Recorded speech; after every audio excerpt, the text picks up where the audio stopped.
அது இப்போ எங்கே வந்துக்கிட்டு பார்த்தீங்கன்னா எங்கள் வீட்டில் தோட்டங்கள் வச்சுக்கிறாங்க. அதுலேருந்து அறுவாறு என்னென்ன பண்ண பாருங்க அங்கே பார்க்கலாம்.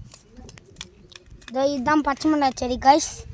இல்லை பாருங்கள் ஒரே ஒரு இஞ்சி மிளகா ஒத்துக்குது. வீடாக பார்த்த தெரியல உங்களுக்கு. அங்கே பாருங்க இங்கே சோளக்கு கம்னுறா. இங்கே பார்த்தீங்கன்னா தக்காளி செடிக்குதுங்க காய்ஸ். தக்காளி செடிக்குது பாருங்க உள்ளே அது வருமானத்துக்குங்க காய்ஸ். அதனால நாங்கள் அதுக்கு இப்போ என்ன பண்ண போகிறோங்கன்னா சோளக்கட்டு செடி பார்க்க போடுங்க. அதான் நேற்று வந்துச்சு தானாகவே வருதுட்டு.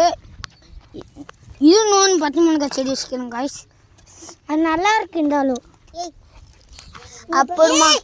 அப்புறமா குண்டு மல்லி செடி செஞ்சுருங்க காய்ஸ். குண்டு மல்லி செடி இது இங்கே செஞ்சுக்கிறோம் பாருங்கள்.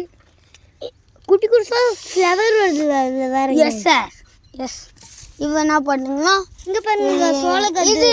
இது என்ன சொல்லுவாங்க பேர் கூட? இது பேர் என்ன சொல்லுவாங்க? இது தெரிஞ்சால் வீடியோ பண்ணி சொல்லுங்கள். லைக் அண்ட் ஷேர் பண்ணுங்க தெரிஞ்சா. எங்களுக்கு தெரியல. Bye guys. இங்கே பாருங்க கைஸ் சோளக்கட்டு.